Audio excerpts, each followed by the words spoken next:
सभी मुख्य सेक्टर प्रभारी, आप सभी लोग कानपुर मंडल की ओर से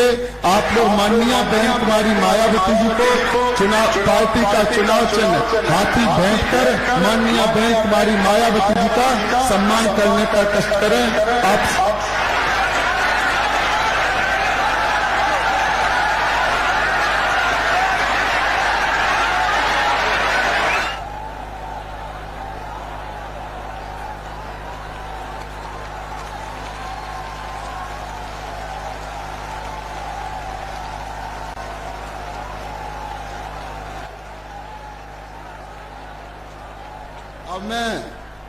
अब मैं माननीय बहन कुमारी मायावती जी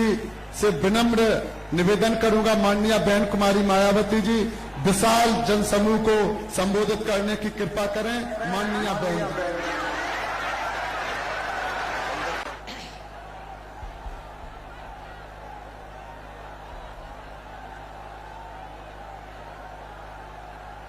चुनावी जनसभा में इकट्ठा हुए बीएसपी के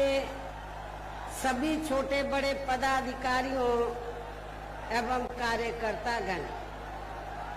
आज आप लोग उत्तर प्रदेश में विधानसभा के लिए हो रहे आम चुनाव में कोरोना नियमों का पालन करते हुए अपनी पार्टी के कानपुर मंडल के उम्मीदवारों के समर्थन में मुझे सुनने के लिए यहाँ भारी संख्या में, यहाँ लाखों लाखों की संख्या में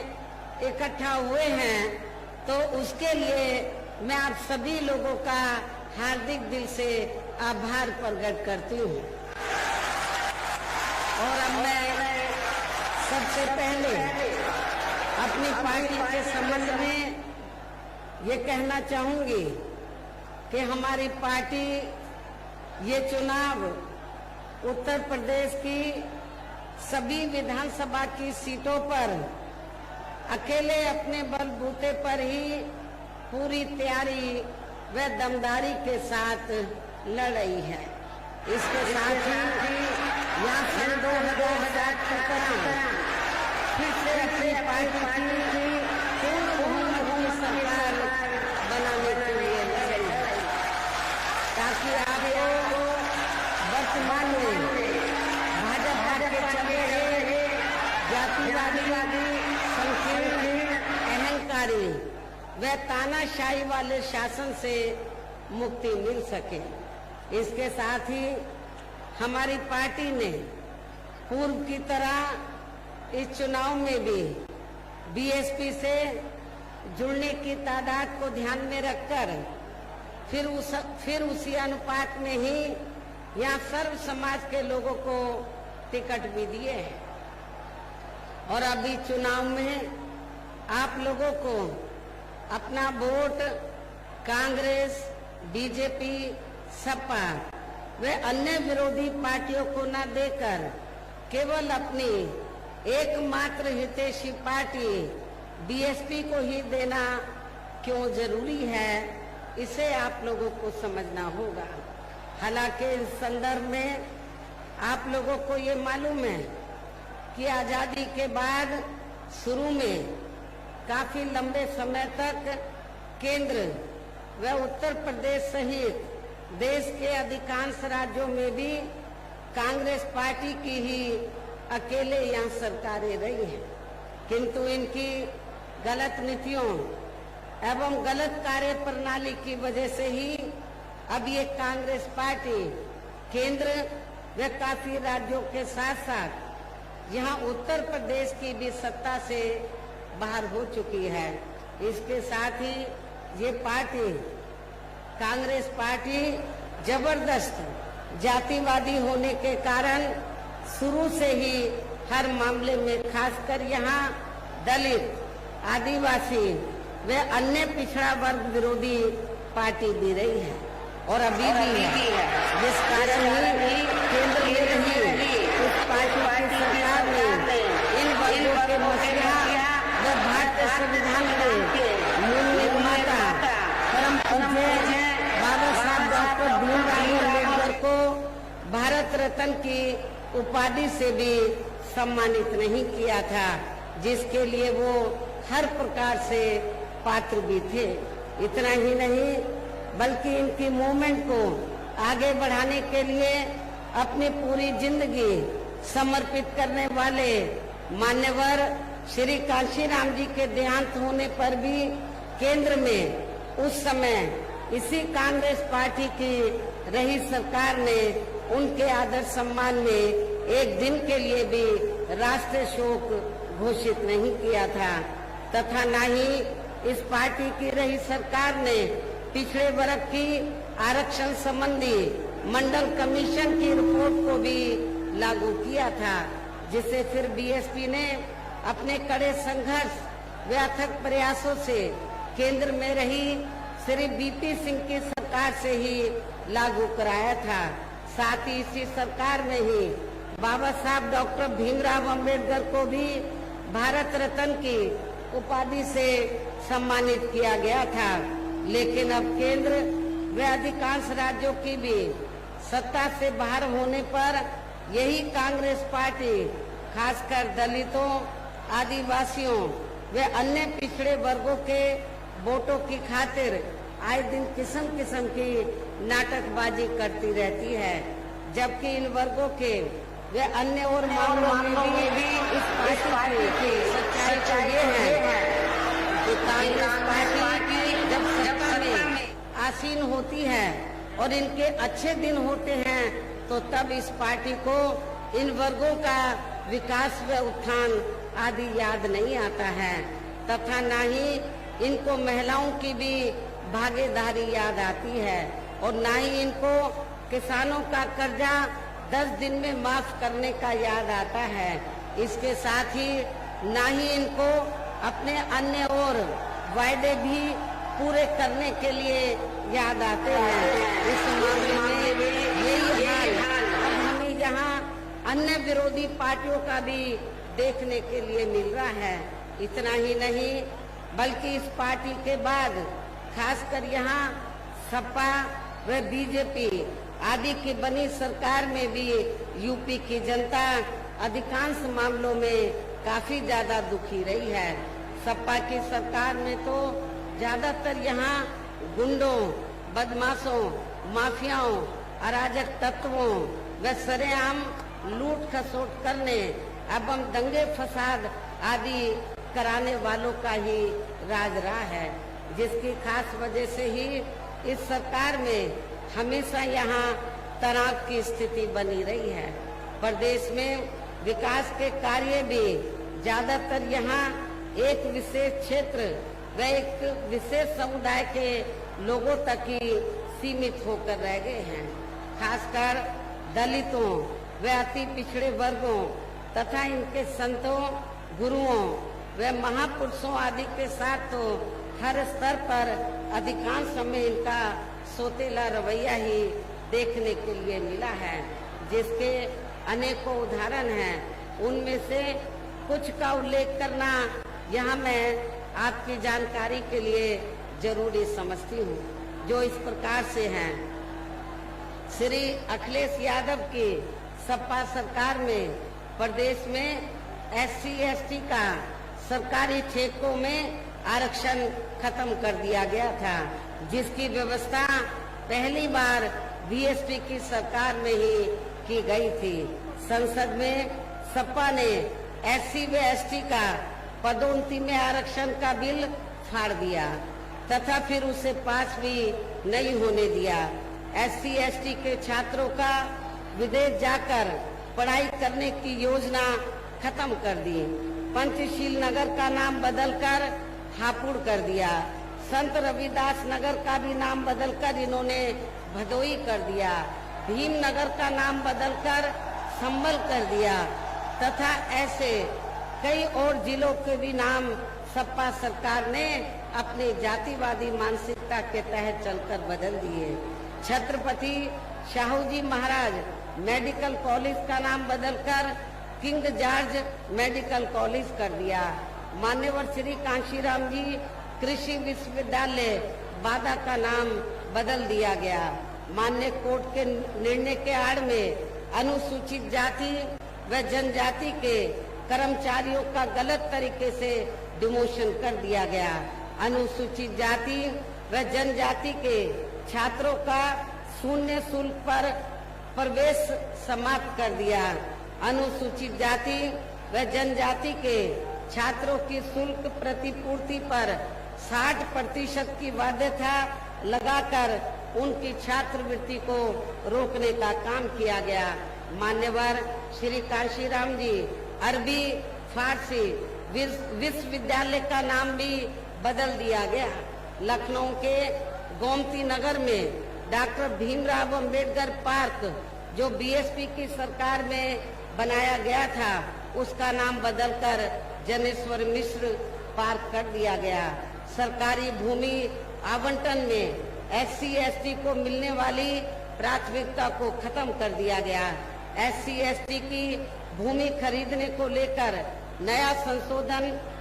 लेकर आए, जिसमें बिना डीएम की अनुमति के कोई भी उनकी जमीन खरीद सकता था, जिससे इन कमजोर वर्गों की जमीन को हथियाया जा सके। इस प्रकार से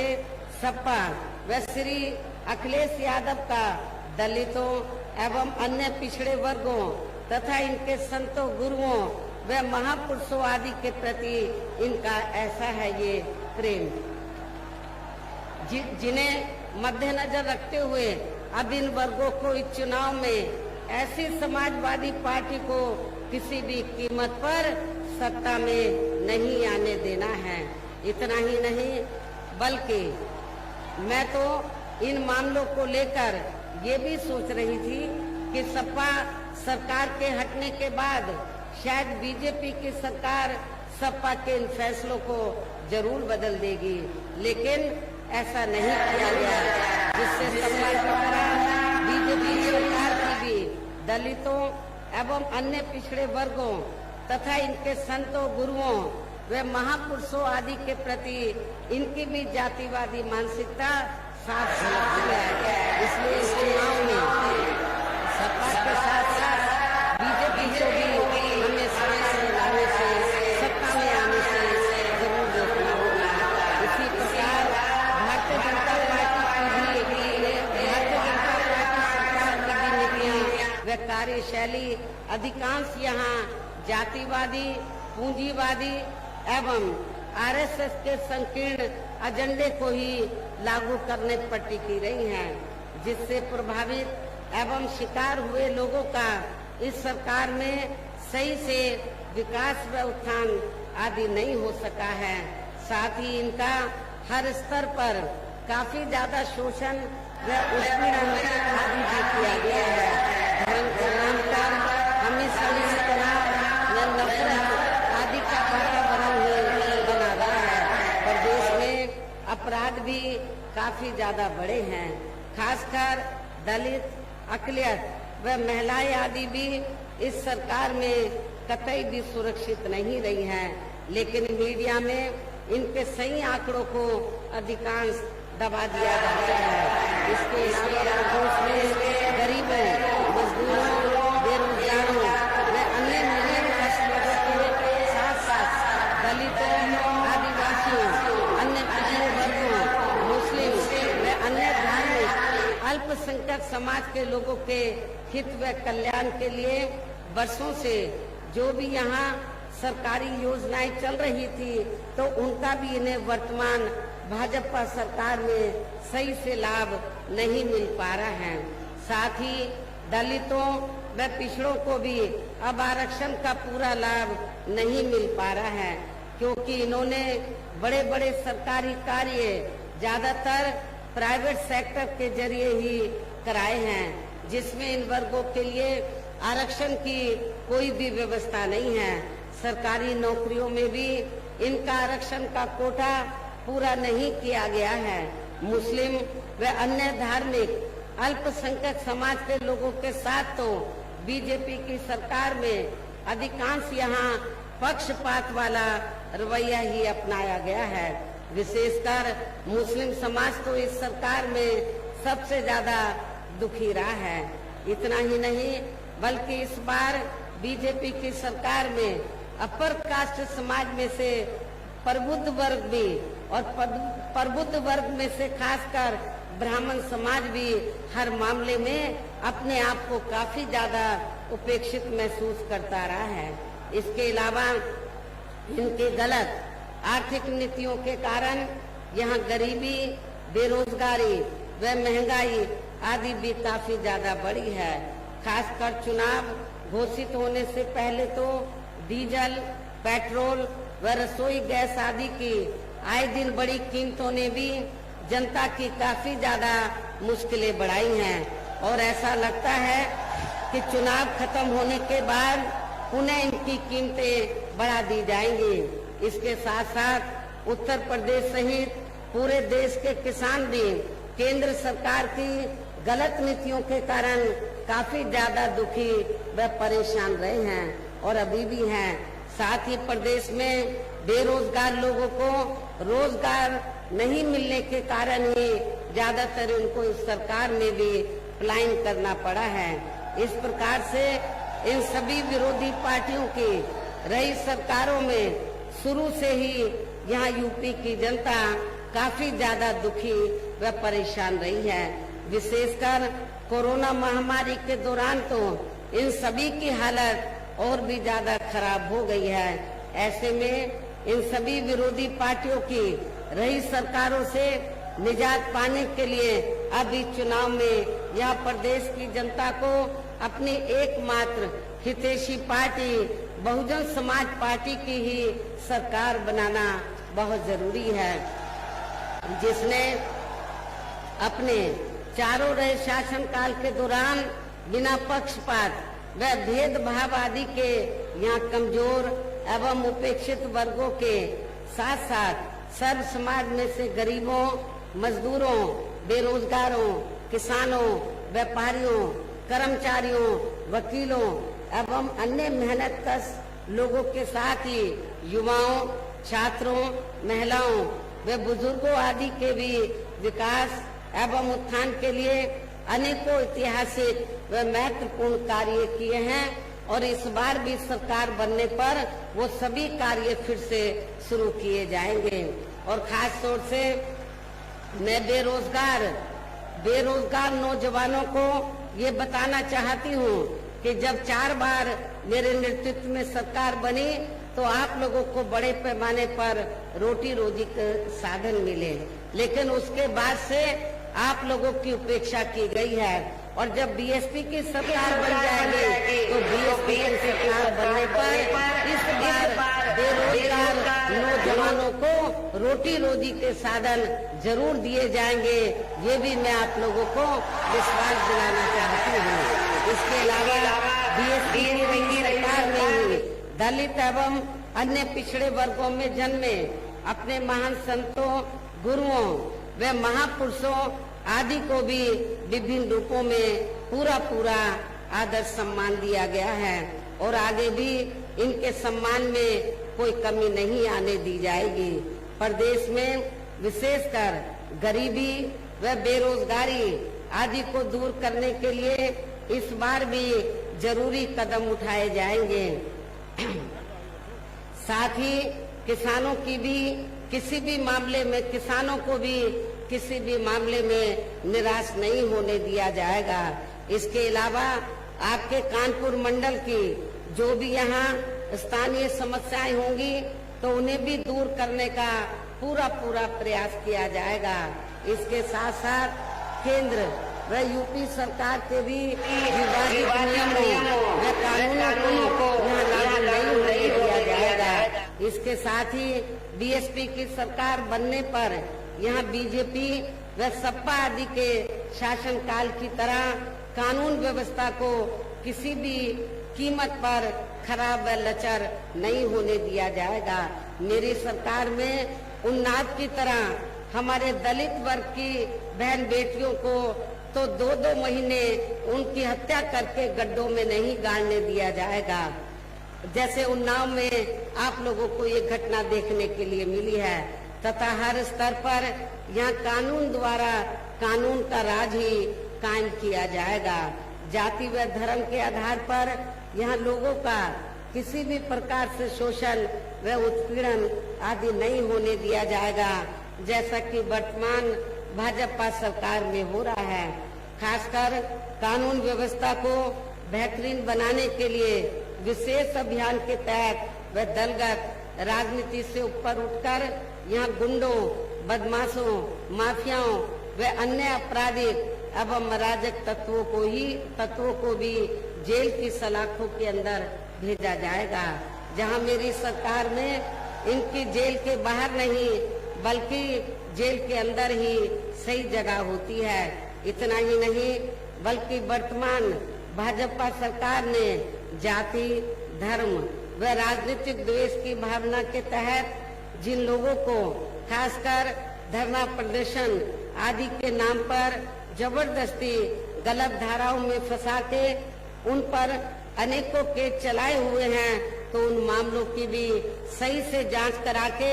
उनके केस भी खत्म कर दिए जाएंगे।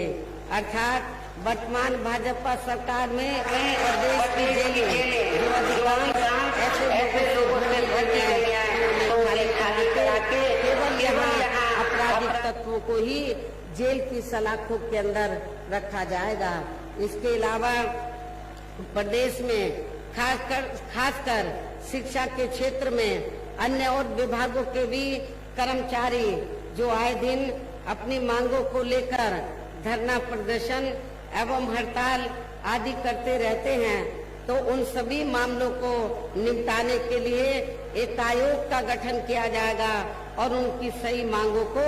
मान लिया जाएगा, जिसमें कर्मचारियों की पुरानी पेंशन का मामला भी शामिल है, क्योंकि हमारी पार्टी नई पेंशन व्यवस्था से कतई भी सहमत नहीं है। इसलिए बीएसपी की सरकार बनने पर फिर पुरानी पेंशन व्यवस्था को ही लागू किया जाएगा। इसके साथ साथ मैंने पार्टी के विभिन्न कार्यक्रमों के दौरान सर्वजन हिताय व सर्वजन सुखाय को लेकर जो भी कार्य करने के लिए कहा है, तो उन पर भी जरूर अमल किया जाएगा। लेकिन ये सभी कार्य करने के लिए इस चुनाव में यहाँ बीएसपी को सत्ता में लाना बहुत जरूरी है, जिसके लिए अपनी पार्टी के लोगों को वोट पड़ने तक यहाँ सभी विरोधी पार्टियों के साम, दाम, दंड भेद आदि हथकंडों से भी जरूर सावधान रहना है। और इस मामले में विरोधी पार्टियां चुनाव होने से कुछ समय पहले व चुनाव के दौरान भी अपने अपने पक्ष में हवा बनाने के लिए खासकर मीडिया व ओपिनियन पोल एवं सर्वे आदि का जो बड़े पैमाने पर गलत इस्तेमाल करती हैं, तो उससे भी आप लोगों को बिल्कुल भी गुमराह नहीं होना है। जैसे सन 2007 के हुए विधानसभा आम चुनाव में उस समय मीडिया में जो बीएसपी को लेकर ओपिनियन पोल व सर्वे आदि दिखाए गए थे, तो वो गलत ही साबित हुए थे और इस बार भी आप लोगों को गलत साबित करना है। इसके साथ ही पूर्व की तरह इस चुनाव में भी विरोधी पार्टियों ने विभिन्न रूपों में जो अपने हवाई व प्रलोभन भरे चुनावी घोषणा पत्र आदि जारी किए हैं, जिन्हें सत्ता में आने के बाद ये पार्टियां अधिकांश अमल में नहीं लाती हैं, तो उनके बहकावे में भी आपको कतई नहीं आना है, जिन पर से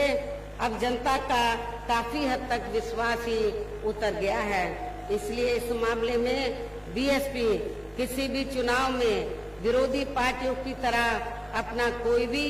चुनावी घोषणा पत्र आदि जारी नहीं करती है। वैसे भी बीएसपी कहने में बहुत कम बल्कि कार्य करके दिखाने में ही ज्यादा विश्वास रखती है, और ऐसा हमने यहाँ यूपी में अपनी चारों रही सरकारों के दौरान करके भी दिखाया है। इसके साथ ही यहाँ मैं आप लोगों को ये भी कहना चाहती हूँ कि हमारी पार्टी की चारों रही सरकारों ने प्रदेश में बिगड़ी हुई कानून व्यवस्था को सुधारने के साथ साथ प्रदेश के विकास व आम जनहित के लिए जो असंख्य अति महत्वपूर्ण कार्य किए हैं, वो अभी तक यहाँ किसी भी विरोधी पार्टी की रही सरकार ने नहीं किए हैं। बल्कि ज्यादातर उन्हीं कार्यों के नाम व स्वरूप आदि बदलकर अब विरोधी पार्टियों की सरकारें उन्हीं को ही भुनाने में लगी हैं। लेकिन उन कार्यों के प्रति इनकी नीयत व सोच सही नहीं होने के कारण उसमें भी ये पार्टियां ज्यादा सफल नहीं हो पा रही हैं। और अब मेरा यही कहना है कि आप लोगों को इस चुनाव में अपने हित व कल्याण के लिए या फिर से यूपी में बीएसपी की